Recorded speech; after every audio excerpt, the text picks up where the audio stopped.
You step through the ropes. The bell rings, and before a single punch is thrown, your body locks up. By the second round, your arms feel like they're filled with wet cement. Your shoulders have crept up around your ears, and every jab requires a monumental, exhausting effort. Intellectually, you know the theory. Every coach on the planet tells you to stay loose, to whip your hands like a wet spaghetti noodle, but your body flatly refuses to cooperate. Inside your head, you're rationalizing this rigidity. You tell yourself you're maintaining defensive responsibility. You think you're just staying ready for whatever comes next. But from a neurological standpoint, you aren't ready. You've entered a state of sympathetic dominance. Your nervous system is flooded with stress signals. What feels like necessary vigilance is actually a state of autonomic panic. Your instinct to protect yourself is actively destroying your ability to fight. Look at the difference between an amateur and a professional. The amateur is stiff, high-shouldered, bracing for impact. The pro is fluid. That's because muscular tension in the ring is not a sign of readiness, it is a biological break. To understand why flexing kills your snap, we have to look past gym folklore and examine hard neurobiology, using electromyography, or EMG data, to see exactly how muscles fire during a strike. Performance depends on separating structural readiness, maintaining a good skeletal posture to protect your chin, from muscular tension, which is the active flexing of your tissue. When your arms go dead after 3 minutes of sparring, it is rarely a cardiovascular failure. It is not because you skipped your road work. Your central nervous system is literally tricking your body into exhausting itself, firing muscle groups that have no business being engaged. If you want to maintain your stamina and release your hand speed, you must rewire your brain to stop treating the boxing ring like a life-or-death survival scenario. This chart shows electromyography data from a study by biomechanist Dr. Stuart McGill. He analyzed the muscle activation of elite mixed martial artists throwing strikes. Notice the shape of the data line for the right rectus abdominis. It proves that maximum speed and impact force do not come from a continuous, sustained muscle contraction.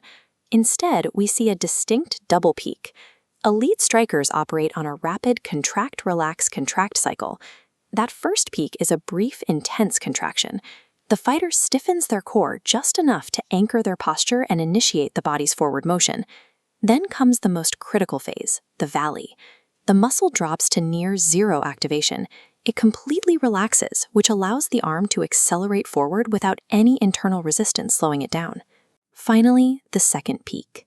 In the exact millisecond before impact, a massive, instantaneous contraction occurs, stiffening the entire kinetic chain to create effective mass behind the glove.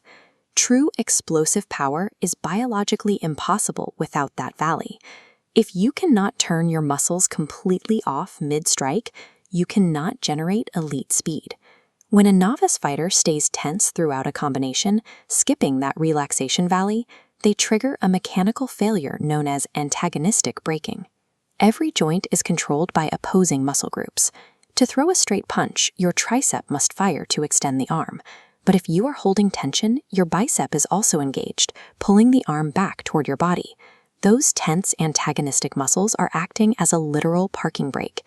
You are burning energy to fight your own anatomy, slashing the velocity of your joints. Bruce Lee explicitly documented this in the Tao of Jeet Kune Do. He noted that maintaining a low degree of tension in the acting muscles preserves energy and is the only way to achieve coordinated, efficient movement. If you remain flexed between punches, you are physically fighting your own body. You are wasting energy before your opponent even touches you. So if tension acts as a brake, why does the brain refuse to just turn the muscles off? It comes down to the readiness trap. When a gloved fist approaches your face, your amygdala interprets that incoming strike the exact same way it interprets a predator attack in the wild. That perception triggers an immediate chemical dump. Your system is flooded with adrenaline and cortisol, sparking a primitive fight or flight response. You tell yourself to stay engaged and watch for the next punch.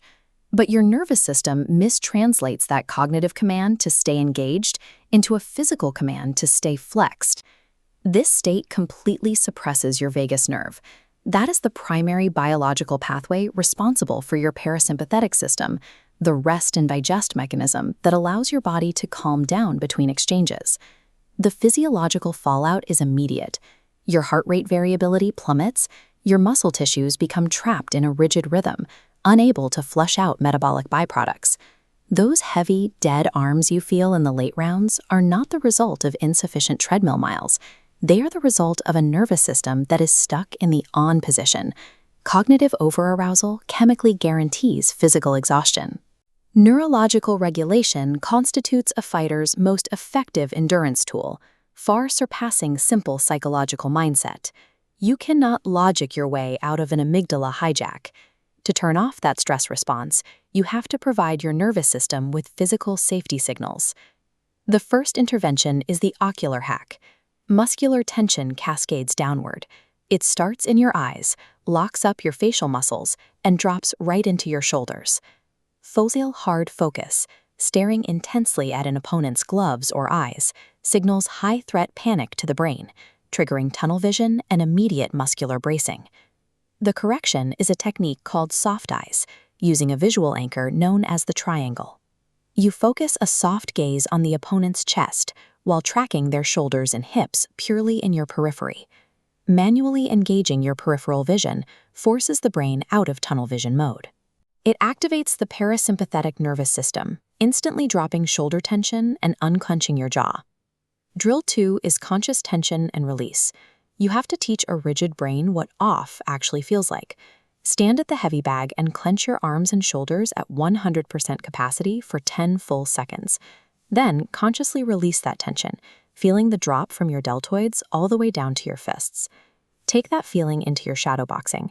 Try going a full round with only your fists clenched. It forces the rest of your arms to remain loose and whip-like, building the somatic contrast your body needs to understand the difference. Drill 3 is the reset routine, a tactical method for interrupting the sympathetic panic loop during the chaos of live sparring. Step 1. Establish a physical anchor.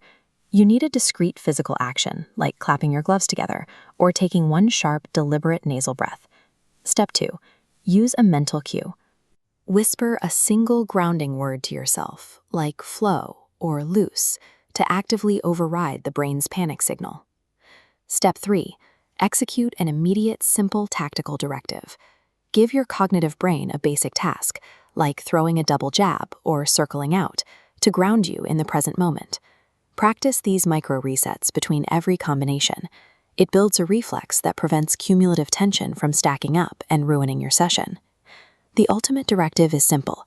You must stop substituting muscular rigidity for actual defensive technique.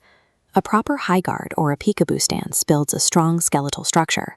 When your bones are correctly aligned to protect your chin and organs, you don't need constant muscle flexion to survive exchanges. Remember the double peak. Your muscles need to go completely to sleep until the precise, necessary millisecond of impact. If you want to move with power and precision, you have to relax your brain enough to release the biological brakes holding you back. Mastering the nervous system provides the biological foundation for hand speed and fighting flow. This transition from autonomic panic to controlled relaxation is the final step in turning a trained athlete into a natural fighter.